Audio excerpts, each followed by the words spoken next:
హరిః ఓం.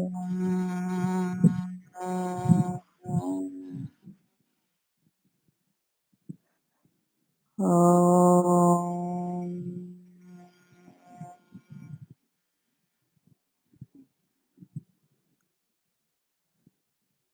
ఓం.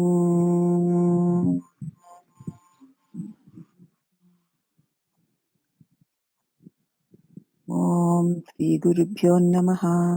శ్రీ మహాగణాధిపతయే నమః. అయం సరస్వతీ దేవియై నమః. ఓం శ్రీ సద్గురు పరబ్రహ్మణే నమః. ఇప్పుడు మనం జన్మ కర్మ నివారణలో వానప్రస్థాశ్రమాన్ని గురించి చెప్పుకుంటున్నాం. కాబట్టి గృహస్థాశ్రమం యొక్క కడగండ్లు ఇక్కట్లు చెప్తూ వాటి మధ్య మనం ఎలా జీవించాలి, ఎలా జీవిస్తే గృహస్థుడు కూడా మోక్షాన్ని పొందుతాడు అన్నదాన్ని చెప్తూ, జ్ఞాని హృదయం పామరుడు గ్రహించలేడని, భక్తుని హృదయం మూర్ఖుడికి తెలియదని, సూర్యుడు ఒకప్పుడు మేఘము చేత కప్పబడినట్లు అట్లే దుర్జన సాంగత్యం చేత నీ జ్ఞానము నశిస్తుందని తెలుసుకో అని చెప్తూ ఇప్పుడు వానప్రస్థాశ్రమాన్ని గురించి చెప్తున్నారమ్మా. వానప్రస్థ ఆశ్రమం అనగా ప్రతి మానవుడు 50 సంవత్సరాలు వచ్చే వరకు రాజ్యభోగ సిరి సంపదలను అనుభవిస్తూ సంసారం ముందు విసుగు చెంది బిడ్డలకు రాజ్యభారమును అప్పచెప్పి జితేంద్రియుడై నిర్మలుడై భార్యతో కలిసి విషయవాసనలు చేరనివ్వకుండా శోకమోహాలను వదిలిపెట్టి విరక్తి కలిగి సర్వసంగ పరిత్యాగి అయిన వాసనాక్షయ మనోనాశనము కలిగి అంతర్ముఖుడై ఆత్మానుసంధానము చేయుచు విచారణ చేత బ్రహ్మ ప్రాప్తుడై ముక్తిని పొందగలుగుతాడు. ఇక గృహస్థాశ్రమం నుంచి ఇక అయిపోయింది, నా బాధ్యతలు తీరాయి, మనం చేయవలసిన పనులు అయ్యాయి. ఎందుకంటే మనం మన తల్లిదండ్రుల గర్భం నుంచి వచ్చిన తర్వాత మనకు రెక్కలు వచ్చాక మన సంసారం మనం నడుపుకున్నాం. తర్వాత మన బిడ్డలు పుట్టారు, వాళ్ళు పెద్దవాళ్ళు అయ్యారు, వాళ్ళకి రెక్కలు వచ్చాయి, వాళ్ళ సంసారాలు వాళ్ళు నడుపుకుంటారు. అయితే నడుపుకోవడానికి కావలసినటువంటి అన్ని వాళ్ళకి నేర్పించి ఇవ్వగలిగినంత ఇచ్చి ఇంకా వాళ్ళ భారాలను ఎత్తిని వేసుకోకుండా ఇక చాలనాయని, ఇక నా కోసం నేను బ్రతుకుతాను అని చెప్పి ఇక వీటిలన్నిటినీ వదిలిపెట్టేసి ప్రతి మానవుడు కూడా బిడ్డలకి ఇచ్చేసి భార్యతో కలిసి విషయవాసన దగ్గరికి రానివ్వక ఇంతవరకు అనుభవించాము, దీనివల్ల మనకు వచ్చింది ఏమీ లేదు కాబట్టి ఇక విషయ సుఖాలని వదిలేస్తే, మరి గృహస్థాశ్రమంలో ఉంటే ఈ భోగాలన్నీ అనుభవించాం కదా, అంచేత విషయ సుఖాలని వీలైనంత వరకు తగ్గించుకుంటూ పోదాము. అప్పుడు మనకి శోకమోహాలను వదిలించుకుందాం, విరక్తి కలిగి జీవిద్దాం ఈ జగత్తు మీద. ఎందుకంటే రేపో నేడో ఈ శరీరం మృత్యువాత పడితే వచ్చేది ఏదీ లేదు కదా, కాబట్టి ఇప్పుడే చచ్చిందని భావించుకొని విరక్తి కలిగి ఉందాము. లోక సాంగత్యాన్ని చాలా వరకు తగ్గించుకోవడానికి దూరంగా వెళ్ళిపోదాం. అప్పుడే మనకి వాసనాక్షయం అవుతుంది. ఎందుకంటే లోక సాంగత్యంతో అంటే వాసనలు పెరుగుతాయే తప్ప క్షయించవమ్మా అని పెట్టి మనోనాశనం కలుగుతుంది. అప్పుడు నేను నా లోపలికి చేరి నాలో ఉన్నటువంటి పరమాత్మతో సుస్థిరంగా నిలిచి కలిసి ఉండగలుగుతాను అని అతడు ఎప్పుడైతే ప్రయత్నం చెయ్యాలని ఎంచుకుని ఇక గృహస్థ భారాలన్నిటినీ వదిలిపెట్టి తన సంగతి తాను చూసుకోవాలి మిగతా ఆయుష్తో అనుకున్నవాడు ఈ రకమైన విచారణ చేస్తూ తన బాహ్య ఇంద్రియాలని దేహధర్మ కర్మల్ని వదిలేసి ఇక తన కోసం తాను ప్రయత్నం చేసేవాడు పరబ్రహ్మ ప్రాప్తుడే ముక్తిని పొందడానికి అవకాశం ఉంటుంది. ఇంకా ఎన్నాళ్ళు వచ్చినా ఇంకా సంసారంలో పడి బాధ్యతలు బరువులు అనుకుంటూ వాళ్ళ పిల్లల బరువులు అనుకుంటూ ఇక ఆఖరికి కాళ్ళు కీళ్ళు వంగిన తర్వాత ఎవరు వెంట రాక శరీరం సహకరించక అల్లాడేదానికంటే కొంత శక్తి మిగిలి ఉండగానే నీకోసం నువ్వు వాడుకోవచ్చు కదా అని వివేకవంతుడు అనుకుంటాడు. అని మొదటి నుంచి కూడా బ్రహ్మచర్యాశ్రమంలో ఉన్న నిష్టలు పాటించిన తర్వాత గృహస్థుడే వచ్చి గృహస్థ నిష్టలు పాటించిన వాడికి బుద్ధి కలుగుతుంది, లేని వాడికి కలగదమ్మా. ఆ కోపంలో పడి కొట్టుకుంటున్నా సరే రాగ విరాగాల మధ్య దొర్లుదాం అనుకుంటాడే తప్ప మా తాత మా ముత్తాత అంతే కదేటి, ఇప్పుడు నాకేం వచ్చేస్తుంది కొత్తగా అంటాడు. ఎందుకో తెలుసా, వారి గర్భాల నుంచి వచ్చిన జన్మ సంస్కారం వీళ్ళని ఇలా ఆడిస్తుంది. గత జన్మ పుణ్య సంస్కారం ఉంటే ఈ గర్భ సంస్కారపు దోషాన్ని తోసి అవతల పడేసి పుణ్య సంస్కారం గురువును పట్టించి వీటిలన్నిటిని వదిలిస్తుంది. చూసుకోండి, తల్లిదండ్రుల గర్భ సంస్కారంలో పడి దానితోటే కొట్టుకుపోతున్న వాడికిను, గత జన్మలో ఇంతో అంతో సాధన చేసుకున్న సంస్కారం పెట్టి తల్లిదండ్రుల గర్భాన పుట్టినా తల్లిదండ్రుల వల్ల వచ్చినటువంటి సంస్కారాలన్నిటిని తోసి అవతల పడేసి తన పుణ్య సంస్కారాన్ని గురుమూలంగా పెంపొందింప చేసుకున్న వాడి స్థితి చెప్తున్నారు ఇక్కడ. కాబట్టి గురుమూలంగా ఎలా పెంపొందింప చేసుకోగలుగుతాడు? పూర్వజన్మలో ఎంతో అంతో దైవ సంస్కారం ఉన్నవాడు ప్రారబ్ధవశాన ఈ శరీరంలో ఈ తల్లిదండ్రుల అంశ చేత పుట్టినా ఏ సంస్కారాల బలానికి లొంగకుండా తను పూర్వ పుణ్య సంస్కార బలం చేత సద్గురువుని ఆశ్రయించి ఈ దేహ సంబంధ సంస్కారాలను త్యజించగలుగుతాడు. అర్థమైంది? ఇక్కడ చాలా లోతుగా విషయాన్ని అర్థం చేసుకోవాలి. అందరూ తల్లిదండ్రుల వీర్యానికే శుక్రశోభితాలకే పుడతారు. ఇప్పుడు వాళ్ళ సంస్కారాలతో ఇమిడి ఉంటుంది. ఈ రెండిటికిను మళ్ళీ నీ సంస్కారం, గత జన్మ సంస్కారం తోడైతేనే ఈ జన్మ కలుగుతుంది. ఎవరికైతే గత జన్మలో పుణ్య సంస్కారం ఎక్కువ ఉంటుందో అతడు తల్లిదండ్రుల దేహ సంస్కారాలు వదిలేసి ఉన్నా గాని అతడు నెమ్మదిగా అతడి గత జన్మ పుణ్య సంస్కారాలు మొలకెత్తుతూ రాగా వాడు ఇక ఈ అనిత్య వస్తు వివేకాన్ని చేపట్టి సద్గురువుని ఆశ్రయిస్తాడు. అప్పుడు సద్గురు యొక్క బోధ చేత ఈ దేహ సంబంధ సంస్కారాలను లోపాలని మాటికి గ్రహిస్తూ దేహ ధర్మంగా గృహస్థాశ్రమంలో ఉండి ఇక ఆ తర్వాత ఇక నాకు చాలు, ఇక నేను నా కోసం నేను జీవిస్తాను అని ప్రయత్నించేవాడు వానప్రస్థాశ్రమంలో మోక్షాన్ని పొందగలుగుతాడు. అలాగా గత జన్మల్లో మనవి ఈ లోకపు సంస్కారాలే. మరి ఈ పుట్టిన తల్లిదండ్రులు దానిలోనే పడి దొరికిన వాళ్ళు, ఈ మూడు కలిసి ఒకటే. ఇక వాడికి ఇంకా ముక్తి కావాలనే కాంక్ష ఎందుకుంటుంది? ఉండదు. కాబట్టి ఎవరికైనా ముక్తి కావాలనే కాంక్ష బలంగా కలుగుతోంది అంటే గత జన్మ పుణ్యం అనే సంస్కారం ఉండబట్టి ఈ దేహ సంస్కారాలన్నీ తోసి రాజని తాను ముక్తి చింత వైపుకి ప్రయాణం చేసేవాడు వానప్రస్థాశ్రమం చేరిన తర్వాత మోక్షాన్ని పొందగలుగుతాడు. ఇదమ్మా సారం. ఇక బ్రహ్మనిష్ట అభ్యాసం చేత క్రమముగా ఇవన్నీ వదిలాడుగా దూరంగా తల్లిదండ్రుల సంస్కారాలన్నీను వదిలేసిక తనలో ఉన్న పుణ్య సంస్కార బలం వల్ల గురువు చెప్పిన వాక్యాన్ని అనుసంధానం చేసుకుంటూ బ్రహ్మనిష్ట అభ్యాసం చేత మరి వానప్రస్థాశ్రమకి వెళ్ళిపోయి ఇంకా బ్రహ్మనిష్ట ఇంకో పని లేదు కదా. ఆ సమయానికి అందిన ఆహారాన్ని తిని శరీరాన్ని నడుపుకుంటూ దొరికిన చోటున నివాసం ఏర్పరచుకుంటూ నిరంతరము బ్రహ్మనిష్ట గరిష్ఠుడై ఉండడం చేత అతడికి క్రమక్రమంగా కామక్రోధాలన్నీ వీడిపోతాయి. ఎందుకంటే వాటికి బలం లేదు కదా, పలచబడిపోయి ఇక తొలగిపోతాయి.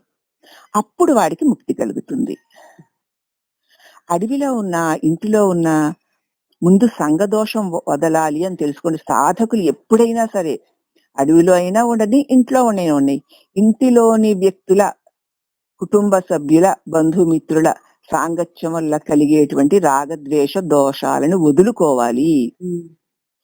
ఇది వదులుకోకుండా అంటించుకొని తిరుగుతూ అంటే ఎంత హీన జన్మలకు వెళ్ళిపోతామో తెలియదు. కాబట్టి ఇంట్లో ఉన్న సంఘం వద్దు, మానసిక సంఘం పెట్టుకోవద్దు. దేహ సంఘం అంటావా ఎంతవరకు, అంతకి మించకపోతే నీకు మానసిక సంఘంలో రాగద్వేషాలు ఉండవు. కాబట్టి ఇంట్లో ఉన్నా అడవిలో ఉన్నా సరే సంఘదోషం పెట్టుకోవద్దు. ఎప్పుడెప్పుడు నీవు ఈ సంఘదోషాన్ని, సాంగత్య దోషాన్ని వదిలిపెడుతూ ఉంటావో అప్పుడే నీ సంస్కారాలన్నీ పలచబడిపోయి కామక్రోధాలన్నీ కూడా నశించిపోతాయి. అప్పుడే నువ్వు మోక్షాన్ని పొందగలవు తప్ప ఇక మరి ఏ విధంగానూ పొందలేవు. అంటే సంఘదోషం వదలమంటే ఎవరి మీద ద్వేషం? ఏం లేదు, ఎవరి మీద ద్వేషం లేదమ్మా. ఎందుకంటే మనకి ఎంత అవసరమో అంతకు మించి, ఏ వయసుకి ఎంత కావాలో అంతకు మించి ఇక లోకంలో పడి దొర్లుతూ ఉంటే ఏమొస్తుంది? ఇక మళ్ళీ ఆ వాసనలే మరిజనుకు మళ్ళీ మూట, మళ్ళీ దానికోసం పుట్టడం తెలిసి బురదలో కాళ్ళేయం కదా, ఇంకెందుకు? అందుకే మాటికి సాంగత్య దోషాన్ని వదులు. తప్పక ఆ వ్యక్తులు ఉండవలసిన ప్రారంధం ఉన్నా కూడా నీవు ఆ దేహ వ్యవహారం ఎంతో అంతే పెట్టుకుని తర్వాత నువ్వు నీలో వారి వల్ల కలిగినటువంటి ఏ మాటల ప్రభావానికి లోనవ్వకుండా మళ్ళీ నీవు నీ అంతరంగంలో ఉన్నటువంటి పరమాత్మని ధ్యాసలో ఉండడమే సంఘదోషాన్ని వదలడం. ప్రారంధవశాన్ని ఉండవలసి వస్తుంది అనుకున్నా, అది వేరే. కోరి నువ్వు దూరడం వేరే. నీలో ఆ సంఘవాంఛలు, సంఘ విషయ వ్యామోహాలు ఉన్నప్పుడు నీవే కోరి దూరుతావు. అవును. అవి లేనప్పుడు ప్రారంధవశాన వస్తే ఉన్నంతసేపు ఉండి నిమిత్త మాత్రంగా దాని నుంచి అంటుకోకుండా ఉండగలుగుతావు. అలా ఉండగలిగే నేర్పరితనం ఎవరికైతే ఉంటుందో వారు ఎక్కడ ఉన్నా సరే సాంగత్య దోషాన్ని వదిలి అంతరంగంలో ఆధారమైన సద్వస్తుతో కూడి ఉండగలుగుతారు. అందుకే చూడు, వేళ నేను మన దానిలో పెట్టాను, నాన్నగారు చెప్పారు ఒక చోట, అందరికీ సరిపోతుంది పనికొస్తుందని పెట్టాను అది. ఎందుకంటే సద్గురువులు చెప్తున్నారమ్మా, చెప్పుకుంటున్నారు మన అందరి మీద, మన సంసారాలు అందరి మీద. వాళ్ళకి ఏమన్నా ద్వేషమా? ఏం లేదు. మరి వాళ్ళు సంసారంలో ఉండే ఇలా అయ్యారు కదా. ఎలా బయటకు వచ్చారు, వాళ్ళు ఎలా బాగుపడ్డారు మనకు తెలియజేస్తూ వద్దు పెట్టుకోకండి. వీలైనంత వరకు కూడా ఈ సోది అన్నారు కదా ఆయన, సోది మాటలు, అక్కర్లేని మాటలు, అవసరం లేని విషయాలు, పరుల విషయాలు అలాగ లోపల వేసుకుని దాన్ని దొర్లించుకుంటూ దాదో గొప్ప కాలక్షేపంగా రోజు గడపాలని చూస్తారే తప్ప ఒక్కసారి కళ్ళు మూసుకొని నీ లోపల నువ్వు ఏకాంతంగా ఉంటే లోపల కోట్ల కుప్పలు, అక్కర్లేని చెత్తలు చెదారాలు ఉబికి వస్తుంటే తట్టుకోలేక, నువ్వు ఒప్పుకోలేక, నీ పాపాలను నువ్వు చూడలేక లోకల్లోకి పారిపోతావు. కఠినంగానే ఉంటాయి మరి మాటలు, కానీ ఏకాంతంగా కనీసం 1 గంట గడుపు. అప్పుడు నీ లోపల ఉన్నవన్నీ ఎలా తవ్వుకొస్తాయో నీకు తెలుస్తుంది. అది మరి నచ్చదు మనకి. చేసేవన్నీ చేసేటప్పుడు మాత్రం ఇష్టంగా చేసేసి గట్టిగా లోపల దూర్చేసుకున్నాం. అవి మళ్ళీ తిరిగి వస్తుంటే నచ్చదు. నచ్చకేం చేస్తావు, దాని నుంచి తప్పించుకోవడానికి మళ్ళీ ఇచ్చకాల కోసం పోతావు. అబ్బా పాపం ఇంకంతకంటే ఏం చెప్తారు ఏ గురులైనా, ఎవరి మట్టుకు వాళ్ళు తెలుసుకోవాలి తప్ప. ఈ రకంగా మనం ఏ ఆశ్రమంలో ఉన్నా కూడా సంఘ దోషాన్ని వీలైనంత వరకు విడిచిపెట్టి ఉండాలి అని చెప్తూ ఇంకా సన్యాసాశ్రమాన్ని గురించి చెప్తున్నారమ్మా. సన్యాస ఆశ్రమం అనగా అంతరమున ఇంద్రియ వృత్తి ముఖ్యముగా నశించాలి. అంతరంగంలో ఇంద్రియ విషయ వ్యామోహాలు పూర్తిగా నశించాలి. మాటికి ఇంద్రియ విషయాల పట్ల విరాగమును అవలంబించాలి. సదా ఆత్మానుసంధానమే చెయ్యాలి. ధారాపుత్రుల పట్ల మమకారాలు విడనాడాలి. ఎవరి ధారాపుత్రులు? ధార అంటే భార్య, బిడ్డలు అంటే భర్త. బిడ్డలు ఎవరు వీరు? కాతే కాంత కస్తే పుత్ర సంసారోయం అతీవ విచిత్ర కస్యత్వం కః కుత ఆయాతః తత్వం విచింతయ తదిహ భ్రాతః. ఎవరు భార్య, ఎవరి మగుడు? ఈ పుత్రులు. నిన్న లేని వాళ్ళు వచ్చి ఈ రోజు మేమే నీకు జీవితం అన్నట్లు వాళ్ళైతే బతకలేమంటున్నారు కదా. తర్వాత పిల్లలు లేకపోతే అలా ఏమైపోతారో బతకలేమంటారు. ఇప్పుడు వాళ్ళ పిల్లలు లేకపోతే బతకలేరట. నీ బతుకు తగలయ్యా. చూడకపోతే బతకలేరట, నిలబడలేకపోతే బతకలేరట, ఉండకపోతే బతకలేరట. ఎక్కడి నుంచి వచ్చారు వీళ్ళు? నిన్న కాక మొన్న లేరే. ఈ భార్య ఏమిటిరా బాబు, ఏదో వచ్చింది గుదిబండలా తగులుకుంది, అది ఊరుకోకుండా మళ్ళీ కొన్ని బండలు తెచ్చిపెట్టింది. తెచ్చిపెట్టాక ఇంకా తలకు చుట్టుకుంది. దీంతో ఏమిటి నాకు ఈ తప్పి దరిద్రం, అసలు నేను ఎక్కడి నుంచి వచ్చాను అన్న విచారణ చేసే తప్ప వీడి భ్రాంతి వదలదు అంటారు శంకర్ల వారు. అంచేత అంతరంగంలో ఇంద్రియ వృత్తులన్నీ ముఖ్యంగా నశింపు చేసుకోవాలి. ఇంద్రియ విషయాల పట్ల విరాగమునే అవలంబించాలి. నిరంతరము ఆత్మానుసంధానం. నేనెవరిని? ఈ దేహేంద్రియ మనోబుద్ధులు నేనేనా? ఈ గృహ ఆరామాది విత్తాదులు నావేనా? ఇంతకు ముందు ఎవరిగో ఉన్న పొలాలు ఈ రోజు నావే? ఇంతకు ముందు ఎవరిగా ఉన్న ఇళ్ళు ఈవేళ నావే? ఇంతకు ముందు ఎవరి కొడుకుగా ఉన్నవాడు ఈవేళ నావాడా? ఏమిటమ్మా అర్థం ఉందా? ఎవరి వస్తువో కదూ. నీ దగ్గరకు వచ్చి నీదైపోయిందా? అయిపోతుందా? ఎవరి తప్పదు. దగ్గర నుంచో నీ దగ్గరికి వచ్చింది. ఓసి వెర్రి మొఖమా! నీ దగ్గర నుంచి మరొకరి దగ్గరికి వెళుతుంది. హ్మ్. నీ దగ్గరికొచ్చింది నాదనుకుంటున్నావు తప్ప, నీ దగ్గర నుంచి ఒకరి దగ్గర నుంచి నీ దగ్గరికొచ్చిందంటే, మరి నీ దగ్గర నుంచి ఇంకొకరి దగ్గరికి వెళుతుందా లేదా? పోతుంది. హ్మ్. మరి ఇకనే నా తల్లి దగ్గర నుంచి నీ దగ్గరికొచ్చాడు నీ మొగుడు. ఇక అంతా నీ సొంతం అయిపోయాడు. అక్కడి నుంచి ఇక్కడికొచ్చాడు. అవును. మరి ఇకనే మరి ఇక్కడి నుంచి వాడు ఇంకెక్కడికో పోతాడు కదా! మరి ఇంకొకరికి పెళ్ళమో, మొగుడో అవుతాడు. అవునా? అవును. ఎందుకు ఎందుకు ఆలోచించు? ఇంతకు ముందు అది ఎవరిదో స్థలం. అవునా? అవును. అప్పుడు ఆ స్థలంలో నువ్వున్నావు. అదెవరిదో ఇల్లు. ఆ ఇంట్లో నువ్వున్నావు. హ్మ్. అవునా? ముందు అది ఎవరిదో. ఇప్పుడు అవును. నీకొచ్చింది. రేపు ఇంకెవరికి వెళుతుందో. అదే. మరి ఏది ఎవరిదో నీ దగ్గరకొచ్చింది అన్నప్పుడే ఓహో! నాది కాదిది మళ్ళీ ఎవరికో పోతుందన్న జ్ఞానం కలగాలి కదా! అదే. అది లేకుండా ఇంక నీ దగ్గరకొస్తే నీ సొంతమే. హ్మ్. హ్మ్. అదే సత్యం, అదే శాస్త్రం. దాన్ని ఆలింగనం వేసేసుకొని అది లేత నేను బతకలేను. అది నాదే అనేసుకుంటున్నావు. అదే. కానీ ఉంటుందా మరి? ఉండట్లేదు. మరి ఒకరి నుంచి నీ దగ్గరకొచ్చిందని గుర్తు నీకుందా? ఆ గుర్తుంటే నా దగ్గర నుంచి మరొకరికి పోతుందని గుర్తు నీకుంటుంది. అదే. అటువంటి వివేకం లేకుండా ఎంతంత తెలివితేటలు, ఎంతంత లౌక్యాలు, ఎంతంత స్వార్థాలు. దానివల్ల వచ్చేదేమిటి మళ్ళీ? జన్మ మృత్యు దుఃఖమయమైనటువంటి స్థితి. అందుచేత ఏమిటి ఈ దారాపుత్రుడు అని ఈ బ్రహ్మచర్య సన్యాసాశ్రమం తీసుకున్నవాడు సర్వకర్మలను వదులుతాడు. హ్మ్. ఇక ఆయన బుర్ర ఒదిగించుకొని ఎందుకంటే ఆ జుట్టు పెరిగిందనుకో దాన్ని కొంచెం శ్రద్ధ పెట్టాలమ్మా. హ్మ్. ఆ! అందుచేత గొరిగించేసి పడేస్తే గొడవలు దువ్వుకోక్కర్లేదు, నూనె రాసుకోక్కర్లేదు. అదే. అందుకని గొరిగించుకుంటాడు. హ్మ్. కాషాయాంబరాలు ధరిస్తాడు. ఎందుకంటే ఒకే రంగది మాసిపోయినా ఉతికినా ఒకే రంగులో ఉంటుంది కాబట్టి గోల్లేదు. హ్మ్. ఇంకా జంజం తిరిగిస్తాడు. జంజం ఉంది అంటే సంధ్యావందనాది దేవతా ఆరాధనలు తప్పవు కదా! తప్పదు. పైగా ఏదో ఒక కులానికి చెందిన ముద్ర ఉంటుంది అక్కడ. హ్మ్. ఆ ముద్ర కూడా పోయింది.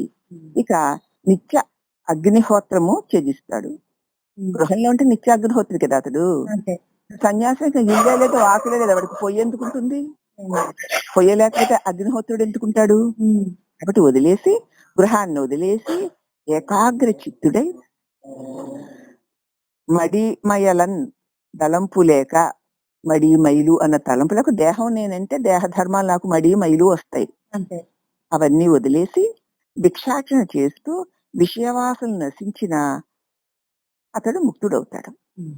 ఇక ఆ యదృచ్ఛా లాభ సంతుష్టో ద్వంద్వాతీతో విమత్సరః అంటూ ఏదో ఆ నిమిషానికి అన్ని వదిలేసి వచ్చాడు కదా! అదే. ఇంక మళ్ళీ ఎందుకు తగులుకుంటాడు? ఇంకా తగులుకోదు. ఆ నిమిషానికి ఏదొస్తే అది హ్మ్. ఈశ్వర ప్రసాదంగా స్వీకరించి దేహం జీవించి ఉంది గనక జీవనం కోసం భిక్షాటన చేసుకుంటాడు. హ్మ్. అలా చేస్తూ చేస్తూ పోగా విషయాలలోనికి ఇక మనస్సు వెళ్ళకపోవడం చేత విషయవాసులు నశించి అటువంటి సన్యాసి ముక్తుడవుతాడు. కానీ పురాణ వైరాగ్యము, ప్రసూతి వైరాగ్యము, శ్మశాన వైరాగ్యం చేత ముక్తి రమ్మంటే రాదు. అవును. ఆ నిమిషానికి ఏదో వైరాగ్యం వచ్చేసి మేము విరాగులమండి అంటే కుదరదు. హ్మ్. ఎంతసేపు ఉంటుంది అది? ఆ సంఘటన బలం ఉన్నంత సేపే ఉంటుంది. అంతే. సంఘటన బలం పోయాక మళ్ళీ నీ రాగం నీదే. అటువంటి వాళ్ళు తాత్కాలిక సన్యాసం తీసుకున్నా వాడికి ముక్తి రాదు. హ్మ్. వేషము మార్చే సన్యాసి కాడు. కాంతాకనకాలకు వసుడు కాకుండినా నిజమైన సన్యాసి అవుతాడు. హ్మ్. వేషం మారింది. కానీ కాంత మీద, కనకం మీద వాడికి వ్యామోహం పోలేదు. వేషం చూసి సన్యాసి అనుకున్నా లోపల వాడు సంసారి కంటే హీనుడై ఉంటాడు. హ్మ్. తల బోడి చేసినా చేయకున్నా తలంపులు బోడి చేసుకోవాలి. లోపల తలంపులు రాకుండా చేసుకోవాలి. చెప్పినట్లు విని పెట్టింది తిని చచ్చినట్లు పడుంటాడు జ్ఞాని. అంటే వాళ్ళు లే లే అంటే లెగుస్తున్నారు భగవాను. భోజనం గంట అయింది భోజనానికి రండంటే వెళ్తారు. వాళ్ళు పెట్టింది తింటారు. కూర్చోవలసామంటే కూర్చుంటారు. పడుకోవాల్సామంటే పడుకుంటారు. హ్మ్. అంతే. ఆయనకేమన్నా స్వయంగా ఇచ్ఛలున్నాయా? ఏమీ లేవు. సాక్షాత్తు మన ఎదురుగుండా జీవించి ఉన్న వ్యక్తి కదా! అవును. వ్యక్తి రూపంలో ఉన్న మహాశక్తి కదా! హ్మ్. కాబట్టి పెట్టింది తిని ఇది పెట్టారు అది పెట్టారు అనకుండా మరి చెప్పినట్టు చేసి చచ్చినట్లు ఉండువాడు జ్ఞాని. చచ్చినట్టుంటే అక్కడ నేను అన్న అంటే అహంకారం లేదు. అంచేత వాడికి కావాలి వద్దు, తప్పు ఒప్పు, వాడు వీడు అన్న భేదం ఉండదు కాబట్టి ఏది ఎప్పుడు ఏది జరుగుతున్నా ఓహో ఆహా అని ఉంటాడంతే. అంతకంటే ఇంకేం లేదు. అతడే జ్ఞాని.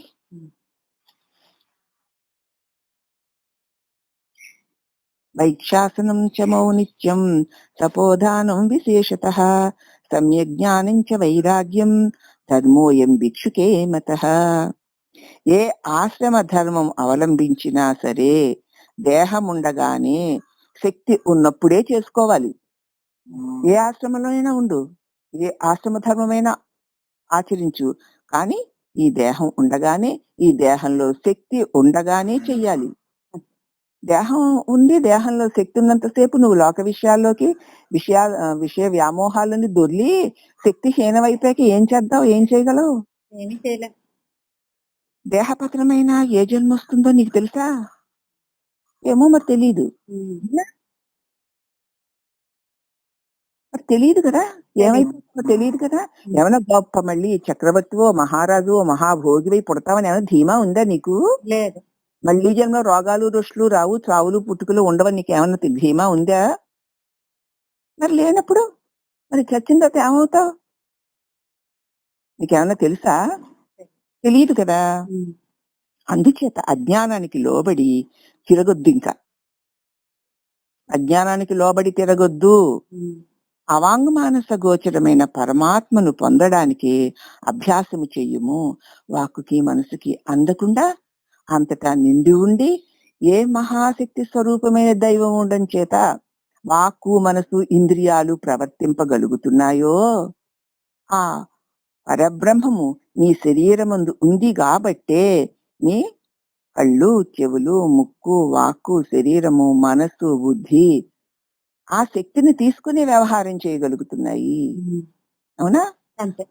కానీ ఆయన వాక్కుకి, మనసుకి, బుద్ధికి, ఇంద్రియాలకి శక్తినిస్తూనే ఉంటాడు. కానీ వీటికి అతడు అందడు. అతడు తెలియడు వీటికి. అటువంటి పరమాత్మను పొందడం కోసం అభ్యాసం చెయ్యి. ఎలా చేస్తావు? వాక్కి, మనసుకి, బుద్ధికి అందడు కదమ్మా. ఎలా చేస్తావు అంటే మరి బ్రహ్మం అంటే 2 విధాలమ్మా. శరీర స్వభావ ధర్మము, అంతర్బాహ్య వృత్తులు, మనోతత్ఫలిత క్రియలు. కంటితో చూసి భ్రమించి సుఖము పొందినది ఒక బ్రహ్మము. ఇక రెండవది విషయములు విడనాడి అంతర్ముఖుడై మనోబుద్ధులు ఏకత్వము చేసి పవన మనసులను అరికట్టి ఆత్మానుసంధానము చేయుచున్న పిపీలకాది బ్రహ్మ పర్యంతము నిండి నిరాధారమై ఉన్న అన్ని భూతములకు ఆధారభూతుడై ఉన్న పరబ్రహ్మము. చలనము లేక ఆ పరమాత్మను గురించి బోధకై అనేక రూపనామములు కల్పించి ఉచ్చరించుచున్నాము. చలనము లేనటువంటి అటువంటి పరమాత్మ సమస్త జీవుల బాహ్య అభ్యంతరముల నిండా నిండి ఉన్నవాడు, సకలమునకు ఆధారమైన వాడు, ఏ చలనము లేకనే ఈ చలించే నామరూపములన్నిటినీ చలింపచేయుచున్నవాడు. అటువంటి నిరాకార నిరాధార పరబ్రహ్మమును పొందడానికి శక్తులము కాకుండా అశక్తులమై ఉండడం చేత ఆ పరమాత్మను గురించి తెలుసుకోవడానికి ఆ పరమాత్మకే నామరూపాలను కల్పించుకొని ఆ నామరూపాలను ఉచ్చరిస్తున్నాం. అవునా?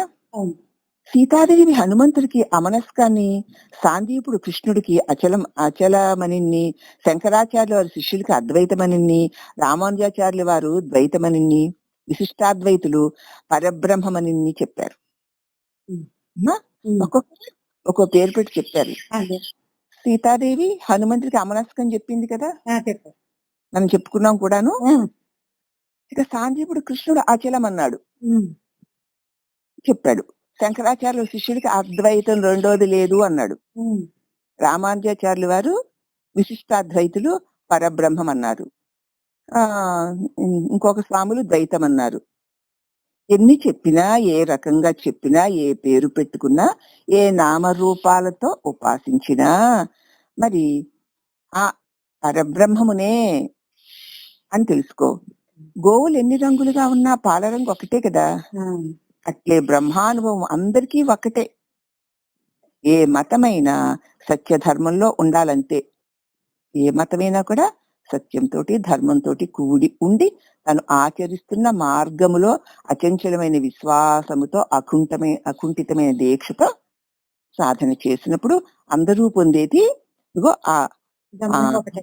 ఆ బ్రహ్మానుభవమే.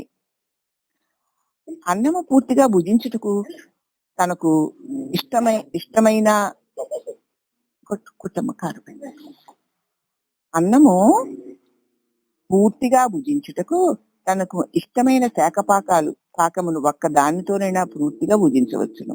ఉమ్, అన్నం తినాలంటే నీకు ఇష్టమైన కూర ఒక్కటైతే చాలు, చాలు. నువ్వు దాన్ని తృప్తిగా తినేయగలుగుతావు. అన్ని పదార్థాలు ఉండాలన్న మాట ఏమీ లేదు. ఉమ్, నచ్చిన పదార్థం ఉంటే చాలు, ఆ, చక్కగా తినేస్తావు. మరి భగవంతుని చేరుటకు ఒక్క గురువు, ఒక్క నామముతోనే మనం ముక్తిని పొందవచ్చును. ఉమ్, వందల గురువులు, వందల నామాలు అక్కర్లేదు. అక్కర్లేదు.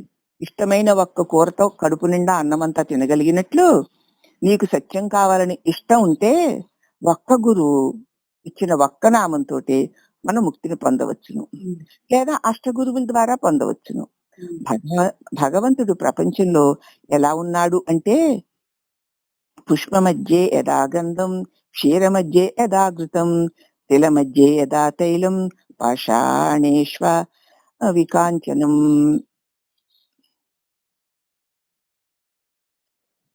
పువ్వులలో వాసనలాగా, పాలల్లో నెయ్యిలాగా, నువ్వుల్లో నూనెలాగా, కొండలలో బంగారంలాగా, కర్రలలో అగ్నిలాగా భగవంతుడు అంతటా వ్యాపించి ఉన్నాడు. ఉమ్, కర్రల నిండా ఉంది అగ్ని, అవును. కానీ కనపడదు. ఉమ్, నువ్వుల నిండా ఉంది నూనె, కనపడదు.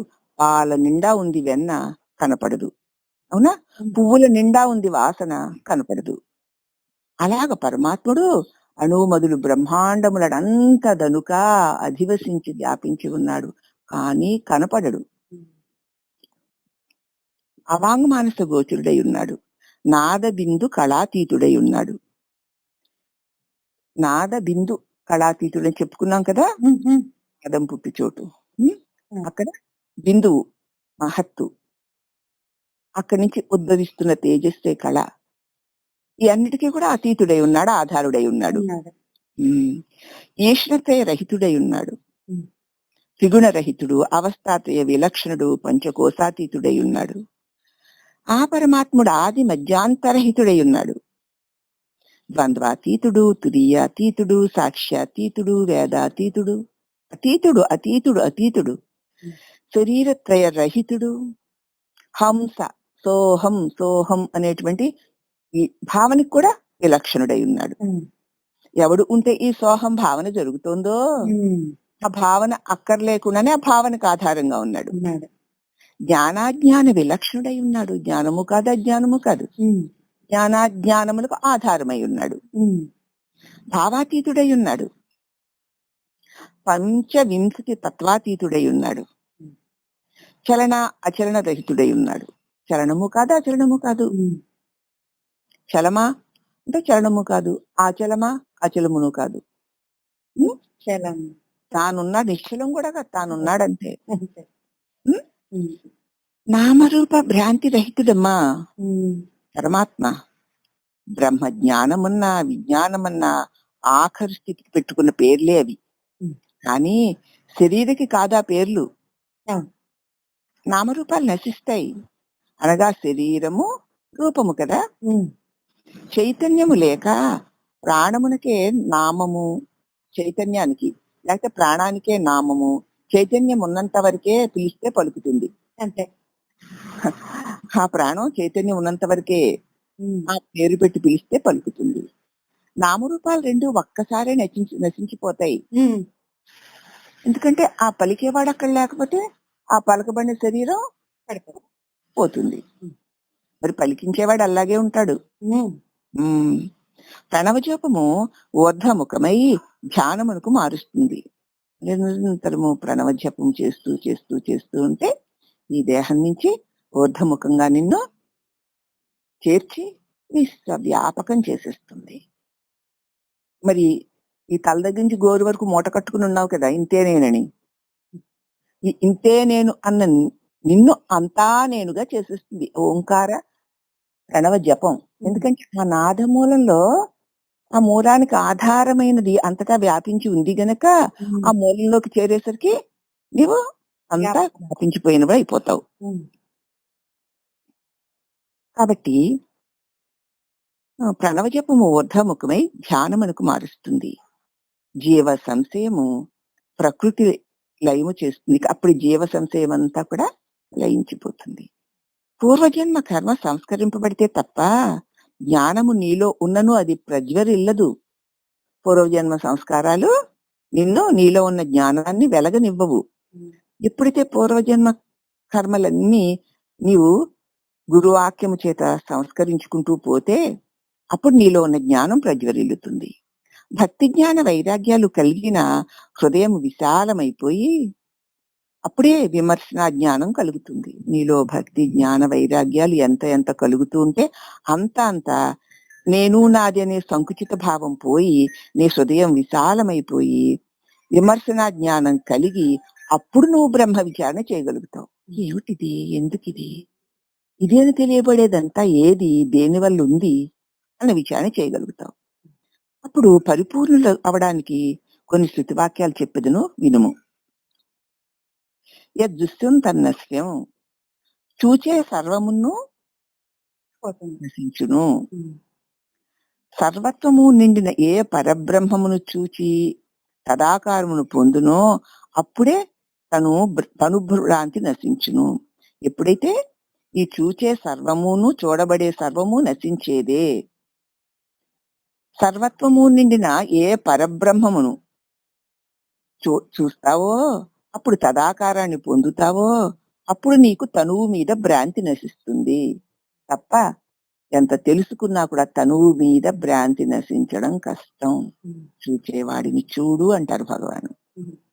ఎప్పుడైతే చూచేవాడిని చూసి దానిలో నీవు ఐక్యం తదాకారాన్ని పొందుతావో అప్పుడే తప్ప దేహభ్రాంతి నీకు తొలగదు. అతి రహస్యం బట్టబయలు అంటే పరమాత్మ అంతటా అన్నిటా నిండి ఉన్నా కూడా అజ్ఞానము చేత తనకి తెలియబడ్డం లేదు. చెప్తాం కదా, నువ్వుల్లో నూనెలాగా పువ్వుల్లో వాసనలాగా అని. మరి కనిపించడుగా. అలాగే అంతటా నిండి ఉన్నా సరే అజ్ఞానము చేత మనకి తెలియబడడు. సద్గురువు ద్వారా ఆ రహస్యము తెలియబడితే ఇక తరువాత తాను బయలాగిపోయాను. ఇదా అంతటా నిండి సర్వవ్యాపకమై అంతటినీ ప్రకాశింపచేస్తున్నది నేనా. నా దివ్య ప్రకాశంలోనైనా సమస్తము తెలియబడుతున్నాయి. నేను అఖండ చైతన్యాన్నా, నేను తెలివి స్వరూపాన్ని కదూ. నా వల్లనేనా దేహందే మనోబుద్ధులు నేనంటూ నాది నాదంటూ కన్ను చూస్తూ చెవి వింటూ నాలుక తింటూ మనసు ఆలోచిస్తూ మరి నేను ఉన్న మొలాన్నే కదా. నేనన్నది లేని నిద్రలో శవమల్లే పడిపోతే లోకమంతా కూడా అంధకార బంధురమైపోయింది కదా. ఓహో, ఈ లోకానికి ఈ దేహేంద్రియ మనోబుద్ధులకి మరి నేను అని అనగానే కదా వెలుగు చైతన్యం వస్తున్నాయి. అట్టి నేను ఆ ప్రకాశ స్వరూపాన్ని అన్నమాట. అట్టి నా ప్రకాశమే సకల భువనములను ప్రకాశింపచేస్తుందా. పువ్వులోని వాసన గ్రహించాలి అంటే నేను ఉండాల్సిందే, అవునా? అవును. మరి నువ్వులలోని నూనెని కర్రలలోని నిప్పుని గ్రహించాలంటే వెలికి తీయాలంటే నేనుంటేనే. ఆహా, నేనుంటేనే కదా సర్వమును. నన్ను విడిచి ఏదీ లేదు కదా. నేను ఇట్టి అఖండ స్వరూపమునా అని గురువు ద్వారా నీ స్వరూప రహస్యం నీకు తెలిస్తే ఇంకా తర్వాత తాను బట్టబయలాయే. ఇంకా తానంతే బట్టబయలు, రహస్యమే లేదు, అంతా నిండి ఉన్నది నేనే. తనకు తెలియక ముందు అతి రహస్యంగా ఉంది. ఎక్కడ ఉన్నాడు పరమాత్ముడు, అలా ఉన్నాడు ఇలా ఉన్నాడు. తెలిసిన తర్వాత బట్టబయలుగా అన్నిటి నిండా అంతటా నిండి ఉన్నది తానే అయి ఉన్నాడు. తానే అంతా, అంతా తానే అయి ఉన్నాడు. మాయను వదిలిన పరబ్రహ్మమును పొందగలుగుతావు కదా. నువ్వు ఏదై ఉన్నావో దానిని మరిచావు తల్లి. ఉమ్. గురువు నీకు గుర్తు చేశారు. గుర్తు చేశారు. గుర్తు చేసినప్పుడు నీవు కాని దానిని ఎప్పుడు కాదని నిశ్చయంగా వదిలేస్తావో అప్పుడు పరబ్రహ్మమును పొందుతావు. మాయకు రూపనామాలు లేవమ్మా. ఉమ్. నీ భావనే మాయ. అది. అదే కనిపించేస్తూ ఉంటుంది. ఉమ్. భ్రాంతియే కొబ్బరికాయలో నీళ్లలాగా వచ్చేసింది మాయ. కొబ్బరి కురిడి కాయను అంటనట్లు జ్ఞాని సంసారంలో అంటాడు. అవునా? అవును.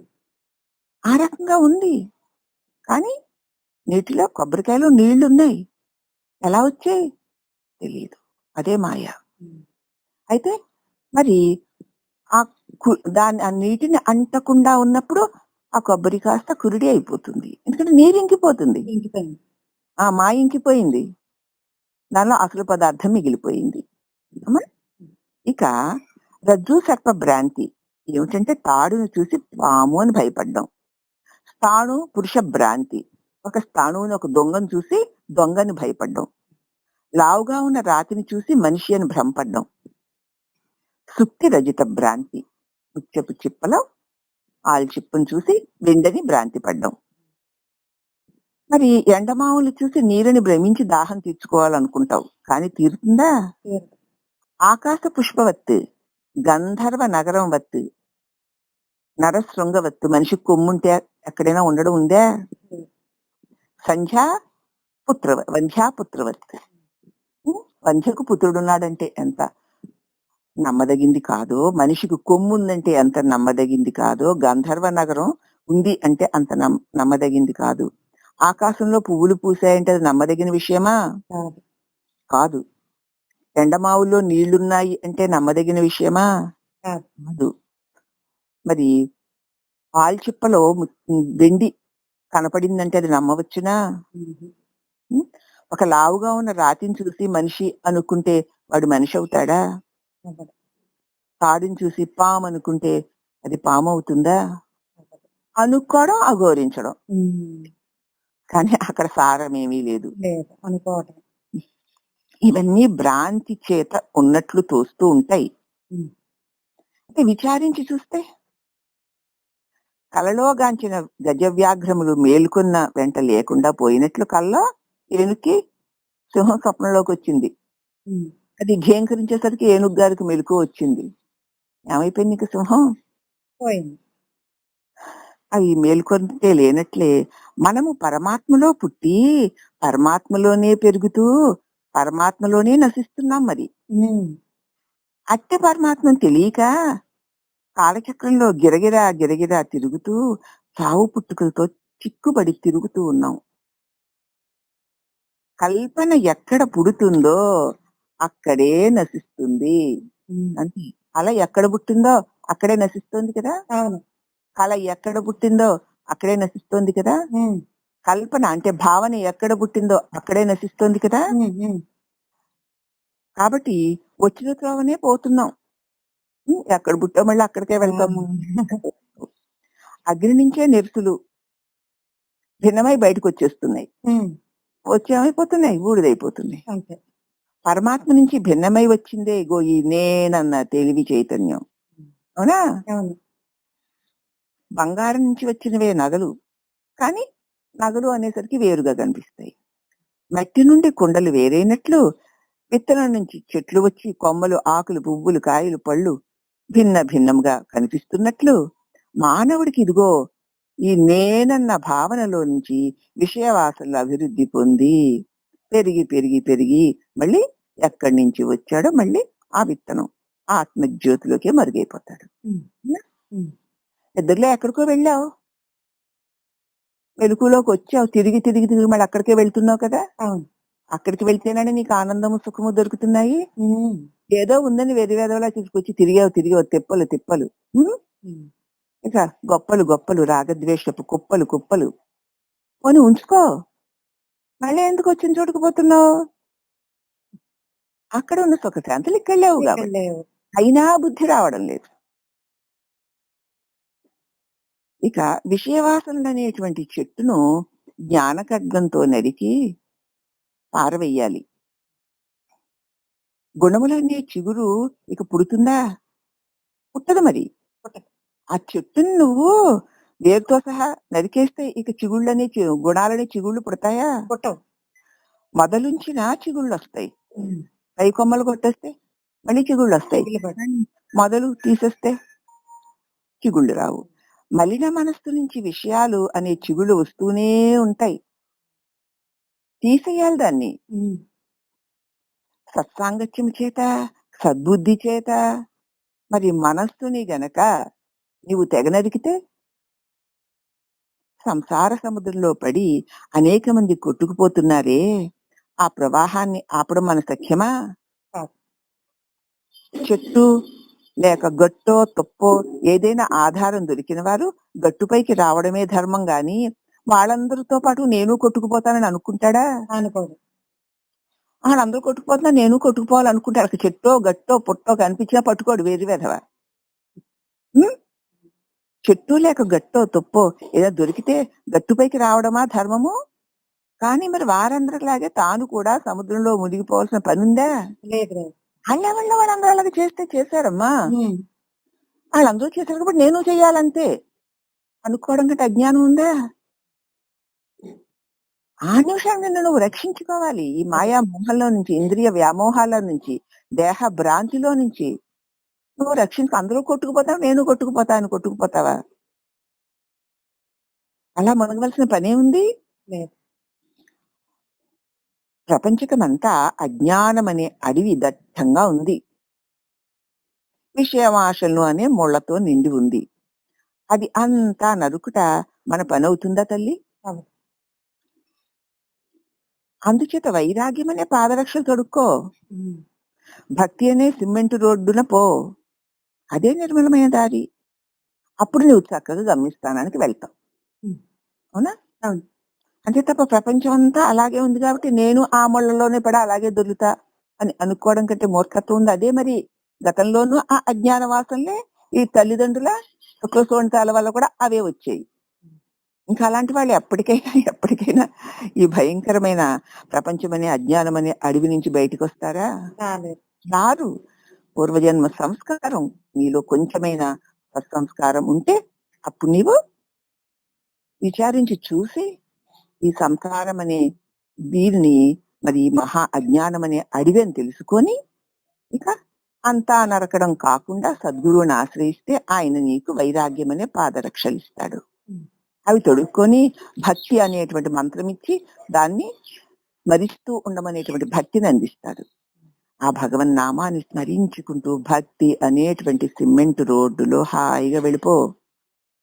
అదే నిర్మలమైన దారి, అదే గమ్యస్థానము చేరుస్తుంది. ఇక విహంగ మార్గం, ఇది పిపీలక మార్గము అని ముక్తికి 2 మార్గాలమ్మ. విహంగ మార్గం అని, పిపీలిక మార్గం అని 2 రకాలు. ఒకటి పక్షి, 2 చీమ. విహంగం అనగా పక్షి అంటే జ్ఞాన మార్గము చేత పక్షి సముద్రము దాటుటకు పైకి ఎగిరినా పూజ పుణ్యం ఉంటే సునాయాసంగా ఎగిరి అవతలి గట్టుకు చేరిపోతుంది.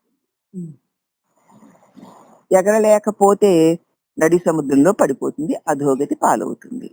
అమ్మా, ఇక పిపీలక మార్గం అనగా చీమ చెట్టు మొదటి నుంచి పాకి పైకెక్కి పండు సుఖముగా తింటుంది. అట్లే పిపీలక మార్గము వలె భక్తి మార్గమును పోయిన వారు ఏ ప్రమాదం లేకుండా ఫలితాన్ని పొందుతారు. వృధా చెయ్యకుండా నిదానించి చూడు. నెమ్మదిగా నామస్మరణ కన్నా నియమనిష్టలో ఎక్కువ విశేషం ఉంది. మౌనంలో మహిమ ఎక్కువగా ఉంటుంది. ధ్యానం చేసే వారి దగ్గరలోనే ముక్తి ఉంటుంది. నామస్మరణ కంటే కూడా ఒక నిష్ఠతో ఒక నియమంతో సాధన చేస్తే ఎక్కువ ఫలం ఉంటుంది.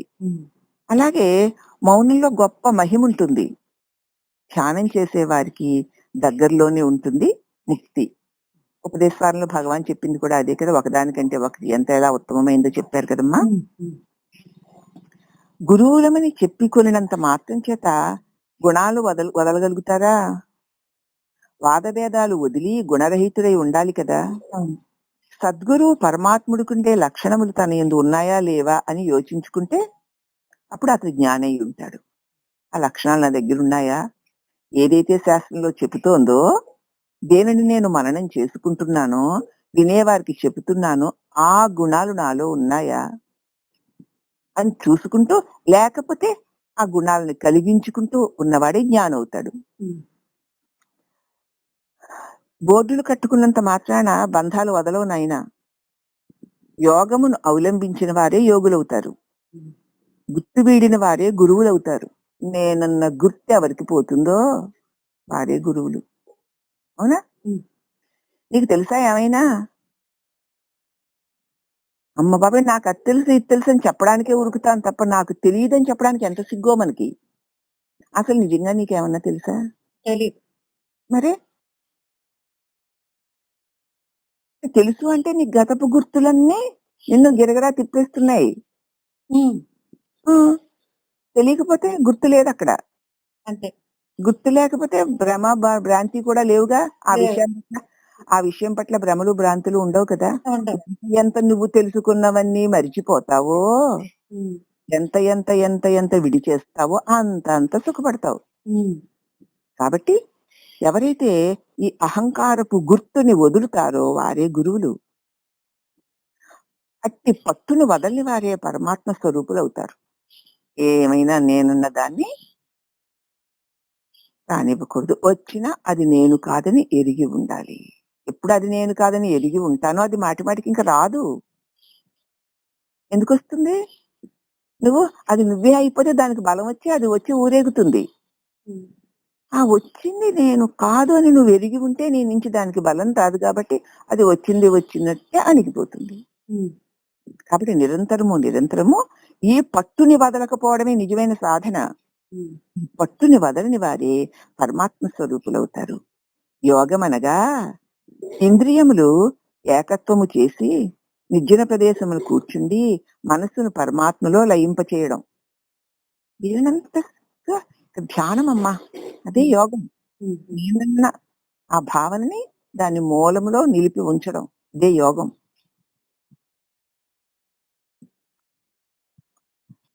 ధ్యాన ధారణ సమాధులు అనబడును ఇవే. కాబట్టి బుద్ధి మెలకుగా ఉండాలి. ఒకరికి జ్ఞానము చెప్పినంత మాత్రమున జ్ఞాన అయిపోడు. ఉమ్. చిలుక పలుకల వలె వాచా వేదాంతము వర్ణించి చెప్పగలిగినంత మాత్రాన అతడి చింతలు వీడవు. తాను మాటి మాటికి దేనిని చెబుతున్నాడో దానిని తాను కూడా వింటూ ఆ విన్న దానిని తన అనుభవంలో నిలుపుకుంటూ ఉన్నవాడే ఎప్పటికైనా జ్ఞానికి కలుగుతాడు. జ్ఞాని ఆచరణ అనుభవము చూడు. ఎంత జ్ఞాని అయినా చచ్చే వరకు నిద్ర వచ్చే వరకు బ్రహ్మ విచారణ చేయవలసింది. ఎంత జ్ఞానం కలిగినా సరే చచ్చే వరకు నిద్ర వచ్చే వరకు బ్రహ్మ విచారణ చేయవలసింది. బ్రహ్మ విచారణ అంటే ఏమిటి? నేనెవరు? ఉమ్. ఆ తలంపుని మాటి మాటికి పుట్టనివ్వకుండా తాను నిలిచి ఉండడమే. ఎంతటి వాడైనా సరే చేయాల్సిందే. ఈ ఉమ్. శరీరం చచ్చే వరకు నిద్ర వచ్చే వరకు. ఎట్టి వారైనా బుద్ధి కర్మానుసారిని ప్రారబ్ధము చేత విషయాలకు లోబడిన జ్ఞాని ఎలా అవుతాడు? ప్రారబ్ధ బలం ఉండేసరికి ఎంత జ్ఞాని స్థితిలో ఉన్నవాడైనా ఆ ప్రారబ్ధం బయటికి లాగేస్తుంది. ఉమ్. ప్రారబ్ధం దేహేంద్రియ మనోబుద్ధులకే గాని నాకు కాదు అని ఎరిగి ఈ నేనన్న వాడిని నిలవరించగలిగిన వాడిని ప్రారబ్ధం ఏం చేస్తుంది? ఇంతే. కాబట్టి ప్రారబ్ధం తన్నేమీ చెయ్యకుండా తన యందు తాను నిలిచి ఉన్నవాడే జ్ఞాని. ఉం? ఉమ్. ప్రారబ్ధం అమ్మా ఏం చేస్తాం? ఏం చేయడం ఏమిటి? అది ఎవరితో పరిశీలించి చూడు. ఉమ్. కాదని తెలిస్తే కానట్టుండు. ఇంకా ప్రారబ్ధం నేనేం చేస్తుంది? ఏం చేయలేదు. కాబట్టి బుద్ధి కర్మానుసారిణి అన్నట్టు మరి ప్రారబ్ధం గతంలో అలవాటు పడిపోయి ఉంది కదా. ప్రారబ్ధం చేత విషయాలకి లోబడేలాగుని చేసేస్తుంది. అప్పుడు వాడు జ్ఞాని స్థితి నుంచి జారిపోతాడు కదా. జాగ్రత్త. బురదలోకి దిగిన మట్టి అంటకుండా ఉంటుందా అమ్మా? ఉమ్. అంతటి జ్ఞాని అయిన ఒక్క విషయానికి లోబడినా అది అంటుకుపోతుంది. ఉమ్. అగ్ని ముట్టుకుంటే కాలదా? నా చేతులు పుణ్యాలు చేస్తాయి, నా నోరు సత్యాసత్యాలు పలుకుతుంది, నా శరీరము సుఖదుఖ భోగాలు పొందుతుంది. కానీ నన్ను అంటవన్నంత మాత్రాన కర్మలు ఏమీ తొలగవు. మాటలే గాని మనస్సు లొంగలేదన్నమాట వాడికి. ఏదో నా శరీరం సుఖదుఖ అనుభవాలు పొందుతోందండి కదా, నా చేతులు పనిచేస్తున్నాయండి, కానీ అవి నన్ను అంటవండి అంటాడు మాటకి. అంటుకునే ఉంటాడు. అవి మాటలేనా, అంటుకొని ఉన్నానా లేదా అని తను తాను చూసుకోవాలి. చూసుకోవాలి. ఆ, చేసుకొనిన కర్మంబులు పాసీచనునే కట్టి కుడుప పలుమారు మనుజున్ వాసవయది కర్మనియతి ఏ సరివాడైనా హడల జల్లునే మదిలోన జన్మ కోటి శతంబుల జడిసినట్టి కర్మమది వెంటనంటి నిక్కముగా గుడుపు కర్మ నశించినప్పుడు కర్మ ఫలము లేదు మోక్షంబు చేకూరు లేఖనాద. జ్ఞానికి వ్యాధి సంభవించినా ఆ శరీరము పడిపోకుండా ప్రపంచంలో డాక్టర్లంతా వచ్చి మందులిచ్చి శరీరాన్ని నిలబెట్టాలిట. ఉన్న శరీరాలు ఎలా పోయినా అవసరం లేదు. దయారహితులు, భ్రాంతి భోగులు, శోక వ్యూహార్తులు అట్టి జ్ఞానులకు కర్మ ఎట్లు నశించునో నాకు తెలియదు. మనోవాక్కాయములతో చేసే పాపపుణ్యములు జ్ఞానికైనా అజ్ఞానికైనా దేహముతో చేసే కర్మలు దేహముతోనే అనుభవించి తీరక తప్పదు. ఎవరు దేంతో చేశారో దాంతో అనుభవించి తీరాలి. ఎవరి కర్మకి వారే బాధ్యులు. మానవులంతా ఒకలాంటి వారే అయినను ఆచరణ వేరువేరుగా ఉంటుంది చూడండి, అనుభవాలు వేరువేరుగా ఉంటున్నాయి చూడండి. మానవులందరూ మానవులే, కానీ వాళ్ళ ఆచరణలు, వాళ్ళ అనుభవాలు, వాళ్ళ మనోభావాలు వేరువేరుగా ఉంటున్నాయి కదా. అంటే ఎవరు ఏదేది చేస్తారో అంత జ్ఞానికైనా తప్పదు, అజ్ఞానికైనా తప్పదు. అంచేత జ్ఞాని కాబట్టి వేరేగా ఉండాలి, వేరే సదుపాయాలు ఉండాలి, అజ్ఞాని కాబట్టి వేరే సదుపాయాలు ఉండకూడదు అన్నది మాత్రం ఎక్కడ చెల్లదు. పండు నొక్క చేను పరిపూర్ణ ఫలదమై కొలది పంట నొక్క పొలమునందు క్షేత్రభేద మధ్య చేసిన కృషి వెంట ఒక్కటైనా పంట ఒకటి కాదు. అధికారి యొక్క శ్రద్ధను బట్టి సిద్ధి ఉంటుందమ్మా. మన శ్రద్ధను బట్టే మన సిద్ధి. గురుబోధ అందరికీ ఒక్కలాగే చెప్తారు. ఒకరి మీద ప్రేమ, ఒకరి మీద ద్వేషంతో గురువు బోధ చెప్తాడా? ఎందుకు స్కూల్లో టీచర్ పిల్లలందరికీ ఒకే పాఠం చెప్తాడు కదా, ఒకేలా చెప్తాడు కదా, మరి అందరికీ అది ఒకే రకంగా అర్థం అవుతుందా? అయితే నిష్కల్మషులు కుమ్మరి పురుగు బురదను అంటనట్లు, నాలుకకి జిడ్డు అంటనట్లు, తామరాకుకి నీరు అంటనట్లు, చూపుకి దోషాలు అంటనట్లు, సూర్యప్రకాశానికి బురద అంటనట్లు, ప్రపంచంలో సమస్తము తెలుసుకోవడానికి ఏ తెలివైతే ఉందో ఆ తెలివిని గురుబోధ చేత విడనాడాలి. ఓహో, ఈ నేనన్న తెలివి వెలుగులో ఇదంతా సత్యం అనిపిస్తోంది కదా, కానీ ఇది ఏది నన్ను అంటడం లేదే అని తెలుసుకుని చలనము లేకుండా నిర్మలముగా ఉండు వాడే ముక్తుడు. తెలివిని ఏమిటి అంటుకుంటుందమ్మా? ఏమీ అంటుకోదు. వెలుగుని ఏమంటుకుంటుంది? మరి అంటుకుంటున్నాయి ఏంటి కదా? రూపులు కోటి ఉన్నాయి, చూపుని అంటుకుంటున్నాయా? లేదు. మరి ఇకనే అలాగా ఎవరైతే గురుబోధ వల్ల ఏ తెలివి వల్ల ఇవన్నీ నీకు తెలియబడుతున్నాయో ఆ తెలివి నేనని లేచొచ్చి దానిలో ఉన్న వాసనలకు అనుగుణంగా ఈ లోకాన్ని చూపిస్తోంది. ఆ తెలివిని వదిలేయి, ఆ నేనన్న తెలివిని వదిలేయి. అప్పుడు చలనము లేక నిర్మలముగా ఉంటాడు, వాడే ముక్తుడు. అవునా? అదే చెప్పింది కదా సీతమ్మ తల్లి కూడా. అంటుకోకు, మాటలకి అందకు, భావాలని అంటుకోకు. అప్పుడు ఏదైతే ప్రకాశిస్తోందో ఆ ప్రకాశమందు అనకుండా అనుకోకుండా ఐక్యమై ఉండు, అది ముక్తి. అవునా?